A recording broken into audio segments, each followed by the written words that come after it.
Se habla de la crisis política del Ecuador. Primera pregunta para aterrizar, abogado. ¿Estamos en crisis política? ¿Hay una crisis política, una crisis de políticos? ¿Qué mismo pasa en el Ecuador? Bueno, primero muy buenos días y muy agradecido por la invitación. Siempre es importante poder compartir criterios en este tipo de foros, ¿no? Y antes de su pregunta me quedé con la encuesta de ustedes. Ya. La encuesta del día de ayer del examen Ser Bachiller.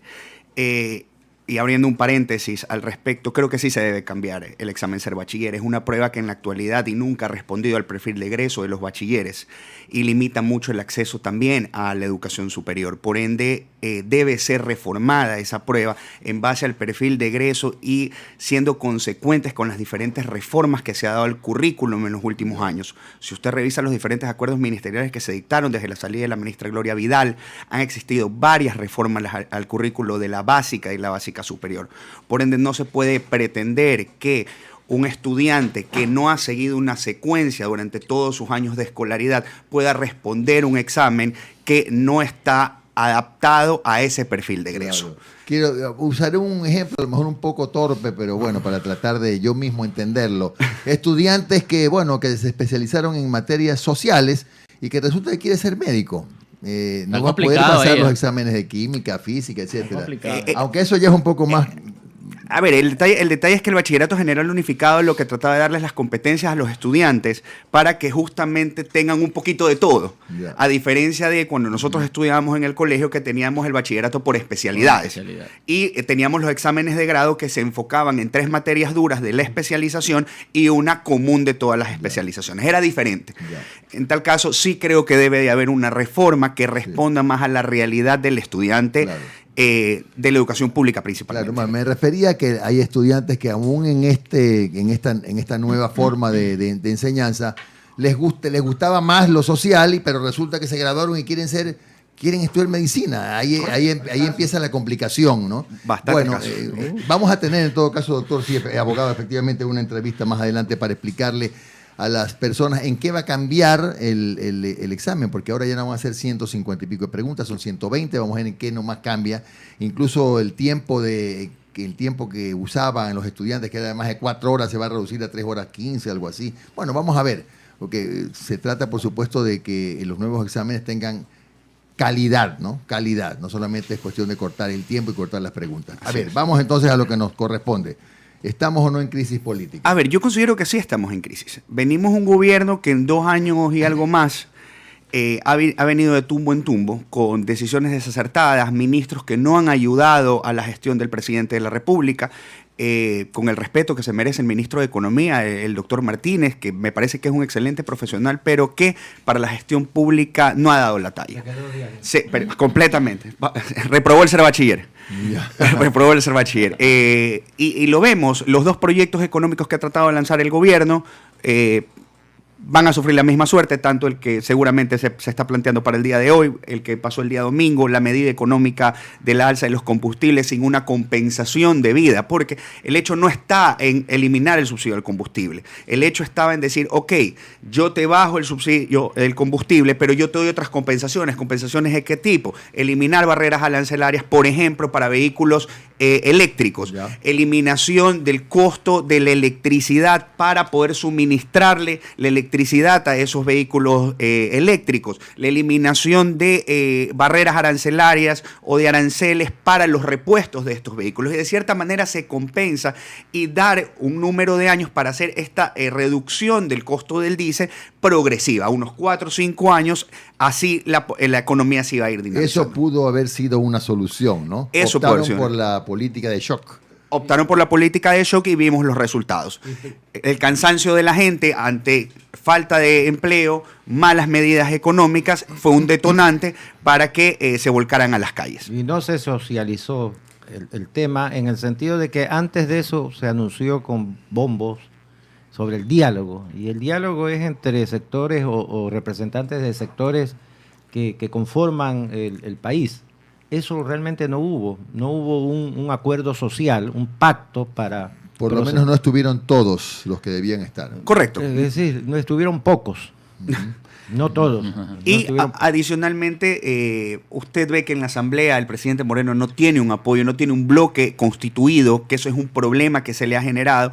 Y lamentablemente recién el gobierno nacional el día de ayer optó por hablar con los jefes de bancada.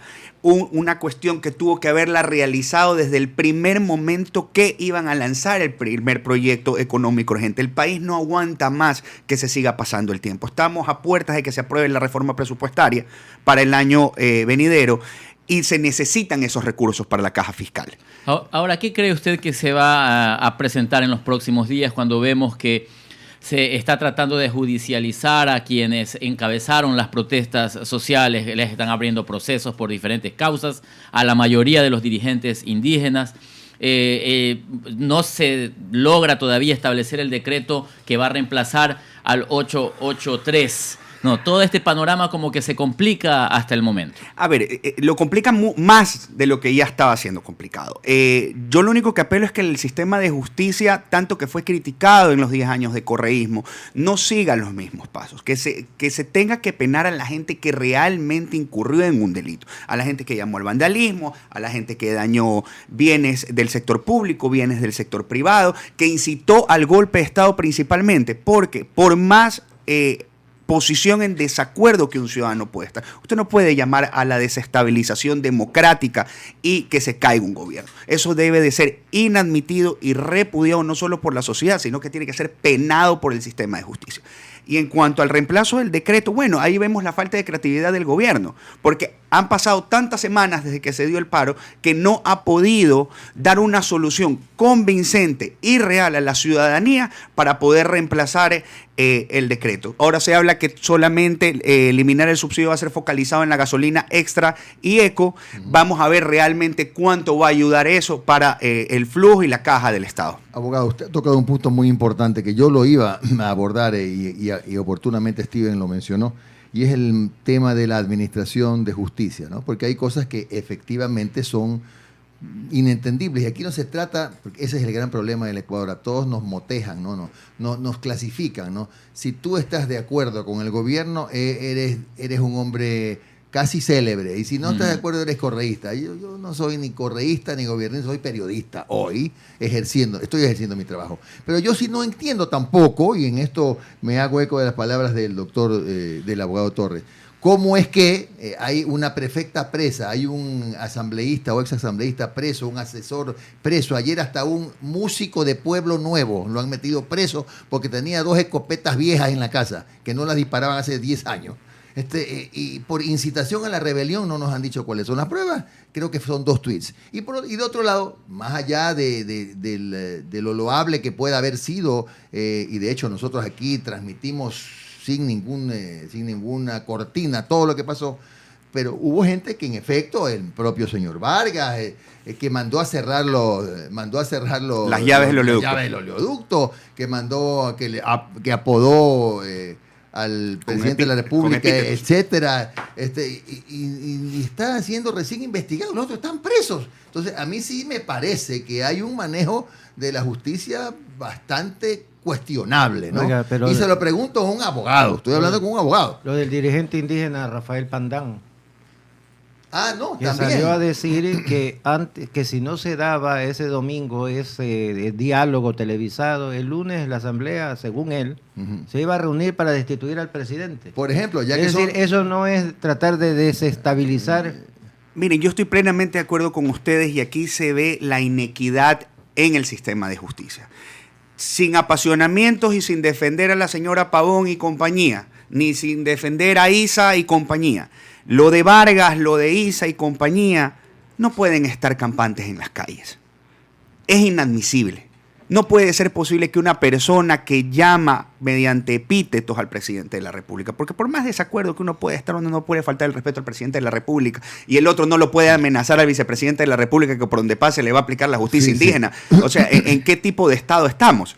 se respeta el sistema de justicia indígena, la Constitución lo garantiza, pero no sobre pretexto de aquello podemos estar amenazando por el mundo a quien nos dé la gana. Ahí vemos que la Administración de Justicia no ha operado como ha operado con aquellos dirigentes correístas que ahorita están detenidos. Lo que se aspira no es otra cosa que la justicia actúe con objetividad y que aplique la ley a todos por igual. Como decíamos hace años en el colegio, donde decía, a todos hay que medirlos con la misma vara. Así es, hay que medirlos a todos con la misma vara y de esta manera pues que no haya ninguna sombra de una presunta manipulación de la justicia en el Ecuador. Entonces sí estamos en crisis política. Por supuesto, y es una crisis generalizada. Se han ensayado algunas fórmulas, aunque ha sido desmentida repetidamente, pero yo no creo, ya la verdad es que no creo mucho en los desmentidos.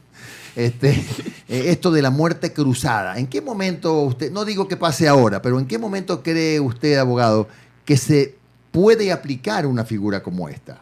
Bueno, a ver, el presidente y la Asamblea ambos tienen la posibilidad de poder llamar a una muerte cruzada porque la Constitución así se los garantiza. La pregunta ¿es democrático llamar a una muerte cruzada? ¿Se cumplen las causales de arrogación de funciones de una función del Estado para poder llamar a una muerte cruzada? El momento del paro, cuando estábamos en la efervescencia, era el momento para llamarlo porque se cumplían, en teoría, una de las causales, me parece que social. Es el 184, me parece, de la Constitución que habla sobre este tema. Claro. Se cumplía el requisito de conmoción social para llamar a una muerte cruzada. Y la otra pregunta, ¿la Corte Constitucional va a dar paso como garante de la Constitución a que se dé una muerte cruzada y que el presidente quede gobernando por un año? Por decreto. Por decreto. Sí. Entonces, esas son las preguntas que hay que hacerse en este momento. Para mí es una medida antidemocrática. Pero es un recurso constitucional. Es un recurso constitucional creado por la constituyente de Montecristi. ¿Y por qué es inconstitucional en este momento? No, yo no digo que sea inconstitucional. Yo lo que digo es que es una medida que no es necesaria. El país no necesita eso. Pero está vigente. O sea, no, está vigente. Claro. Es una posibilidad que la tiene tanto la Asamblea como la tiene el presidente de la República. ¿Por qué no sería, perdóneme, abogado, por qué no sería un recurso usado legítimamente eventualmente por un gobierno que no puede gobernar porque le bloquea los proyectos, la Asamblea sistemáticamente y no lo deja desarrollar su plan de desarrollo, por ejemplo? Pero preguntémonos por qué no le están dando paso a las medidas del gobierno nacional. Porque si nosotros revisamos ese proyecto de ley económica urgente que fue sancionado el día domingo por la Asamblea, primero que era un proyecto inconstitucional. Porque los proyectos económicos urgentes deben versar sobre una sola materia. Y versaba sobre varios. Ahí metieron cuestiones hasta de educación superior. Pero usted citó... O sea, el día de mañana eso estaba expuesto a una demanda de inconstitucionalidad que ya muchos bloques lo habían mencionado. Claro que sí. Entonces, el remedio iba a ser peor que la enfermedad. Entonces, no se puede generar políticas con el calor de la almohada. O sea, tienen que ser políticas y leyes consensuadas, porque si usted no tiene el bloque mayoritario como lo tuvo Rafael Correa durante 10 años, que él sí podía meter leyes con diferentes materias porque se veían temas de seguridad social, temas de trabajo, etcétera, etcétera, etcétera, ¿verdad? Usted no se puede lanzar al abismo sin paracaídas y el presidente Moreno ya se ha lanzado varias veces al abismo sin paracaídas. Entonces, no podemos seguir trabajando de esa manera. Y en cuanto a lo otro de la muerte cruzada del detalle, es que yo soy un demócrata. Y yo no creo en la eliminación o en la supresión de un poder del Estado momentáneamente porque se corta un principio esencial e histórico que es el de los pesos y los contrapesos. Y eso no puede existir en un país. No solamente eso, sino que se burla la voluntad popular porque a uno lo eligen para 4 años. Por más desacreditada que esté la Asamblea y la figura del presidente de la República, porque también hay que decir cómo son las cosas. Sin embargo, solamente para completar es que... más allá de eso, insisto, siendo un recurso constitucional, puede echar mano de ese recurso el gobierno y esperar que el Tribunal Constitucional lo apruebe. De un dictamen de constitucionalidad. De constitucionalidad o lo rechace, a lo mejor no lo puede aplicar. Correcto. Ahora, y ya en la parte final y hablando del nuevo proyecto que será solamente tributario, según se ha dicho, y que será presentado hoy día. ¿Usted estima que siendo solo tributario ya hay la posibilidad de que con un buen manejo político, con diálogos con los bloques, el problema es que no hay, parece? Y eso es lo grave, ¿no? El manejo político se ha limitado un poco a temas de carácter policial, judicial, pero no político. Entonces, no sé si acaso usted piensa que o percibe que es probable que sí se dé pues este milagrito de que una norma ya solamente tributaria sea aprobada por la Asamblea. A ver, yo me voy a acoger al tuit del ministro Martínez. Diálogo fructífero con bloques de la Asamblea. Ah, bueno, eso quiere decir entonces que... Fue un tuit de ayer en la noche o hoy en la mañana. Aquí es donde uno se pregunta, ¿y por qué no lo han hecho antes eso? Yo le decía a otro periodista por mensaje, parece que nos escucharon el otro día en la radio, porque eso es lo que se estaba diciendo. ¿Qué le cuesta al ministro Martínez reunirse con los jefes de bloque y consensuar un proyecto? ¿Qué le cuesta al gobierno? Ahí es donde vemos que no existe un manejo político, no existe un ministro que esté dedicado 100% al manejo con los bloques en la Asamblea, que otros gobiernos sí lo han tenido. Es correcto eso, que se conoce en los corrillos como el cabildeo. Correcto. Un cabildeo político del Ejecutivo. Sí, ¿sabe qué es lo que pasa, Rafael? A veces ocurre que presidentes incluso, ministros se contagien con una idea equivocada de que en la política hay que ser, el gobierno debe ser independiente, debe permitir que cada función del Estado fluya. ¿Cómo puede haber un divorcio de el presidente y su gabinete con la Asamblea? Es que la independencia no puede de los ser. poderes no es ausencia de comunicación. Hay que estar ese es el punto. Pueden no estar de acuerdo. Es decir, hay que trabajar independientes, pero armónicamente. O sea, hay que estar conectados. Y no solo eso, recordemos que el presidente constitucionalmente tiene una figura de colegislador. El momento que está investido de esa figura de colegislador, perfectamente puede coordinar con los jefes de bloque un proyecto de ley que es necesario para el país, más aún si es que es urgente económico, porque el país está sumido en crisis. No se debe ver mal una coordinación entre el legislativo y el ejecutivo. Distinto sería que yo le diga en una cadena nacional, apruébeme esto, obligatoriamente, sin debate. Eso es diferente. Lamentablemente aquí todavía creemos que determinados medios de comunicación, lo digo con mucho respeto, pero es la verdad, son los que deciden cómo se deben hacer las cosas. Porque por ahí hay un acuerdo entre el partido X y el partido Z y lo satanizan enseguida. Entonces el partido X y el partido Z se cuidan de que nadie sepa ese acuerdo, o el presidente procura de que ese acuerdo no se dé porque después está en los titulares de los periódicos. ¿Cuál es el problema? Pero si en países como Alemania la izquierda, la derecha y los ambientalistas votan juntos en algunos proyectos. Claro.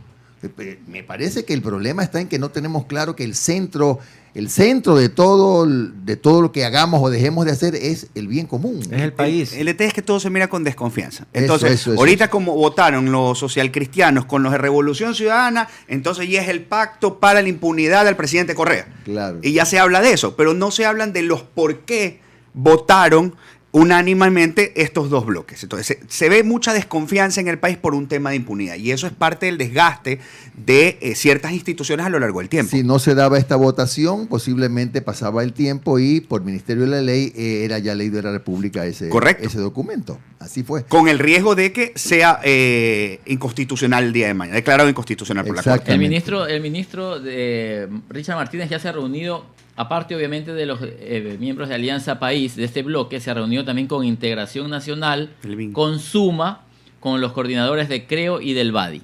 Está bien. Está bien, ¿no? Se supone que ahí ya nace la esperanza de que podrían aprobarle su proyecto que lo van a enviar en las próximas horas, ¿no? Seguro. Ahora, también hay que analizar es qué va a pasar después de la aprobación del proyecto económico urgente, porque ya se está hablando de una crisis de gabinete en el mes de diciembre, que sería el último gabinete del presidente Moreno antes de dejar la presidencia. Que tendría que ver con el equipo económico más que todo, ¿no? No solo con el equipo económico, se habla también que pueden haber remociones en el sector de educación, en el sector del Ministerio de Gobierno e inclusive en la Cancillería. Claro, es verdad. Bueno, siempre tenemos cosas para hablar. Uf. Afortunadamente siempre hay temas para conversar. Muchas gracias. El tiempo es que no nos ayuda. No nos ayuda. Gracias al abogado José Luis Torres.